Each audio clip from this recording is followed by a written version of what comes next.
Hello, passionate developers. Today I'm going to talk about using Pomodoro technique for software development. Now, if you don't know what Pomodoro technique is, I'll give a very brief overview. So in the Pomodoro technique, what you do is you set up a timer, you wait for 20 minutes, you set up a timer for 20 minutes, and then start working. And when the timer rings, 20 minutes up, you take a break of 5 minutes, and then you try it again, take for another 20 minutes, and so on. Now, the problem with this approach is that as a software developer, generally you start getting into the flow at the 15 or maybe 20, 25 minutes mark. What happens when the timer ring, it actually interrupts your flow. So happens is that you kind of stop working, you get out of flow, and then it's very hard to come back into a flow. So it's again 20 minutes cycle. So it's actually frustrating to use Pomodoro technique as is if you're a software developer. There's an alternative where you can use it for 50 minutes and still do the same thing.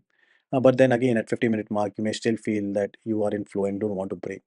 What I'm suggesting is a very different approach to use this Pomodoro technique, which is more suited for your development workflow. And this would have the benefit of you being once in flow, you can continue being in flow and achieve the maximum output that you can in that particular period of time. And if you're not in flow, you can very well quit it, which is what Pomodoro technique promotes. So let's dive into this. So this is the flowchart that I created, and you can follow along this flowchart. In this, if you see, we start a silent 20-minute timer. Now I will explain what silent 20-minute timer is, but essentially it's a timer, and we just start the timer with a normal thing, and then we start working. Now, once we start working, we might have a check, because we have put a silent timer, we don't know whether timer has ring. So if you go and check, then you can see that if 20 minutes over or not. Now, if it's not over, you continue working. So this is the basic premise of the Pomodoro technique. But if you're 20 minutes over, you can check with yourself whether you are in flow. If you are not in flow, obviously you can stop working. You still get a solid, maybe you found it out at 30-minute mark or 25-minute mark that you're 20 minutes over, you still get a solid 30 minutes out there. But if you are in flow, what you do is you continue working.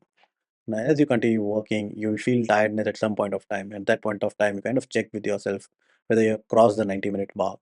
Now, if you have crossed the 90-minute mark, then it makes sense to stop working. But if you haven't crossed the 90-minute mark, then you can take a break.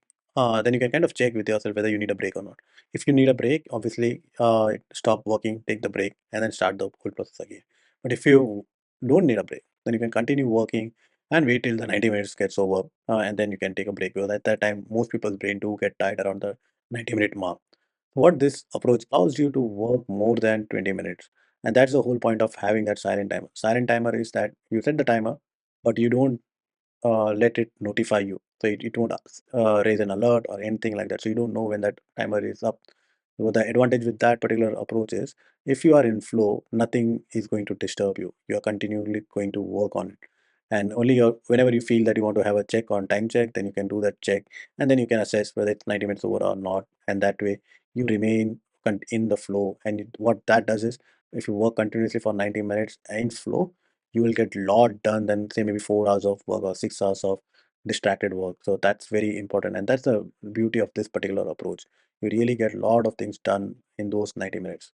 So that's all about the modified technique, about Pomodoro technique, modified technique that you can use for your software development cycle. Now this is a technique that I have developed because I had the same problem, and I did use this technique. I modified this technique, and I've been using this technique for a long time now. So give this technique a go and let me know how it feels for you. Thank you. Bye.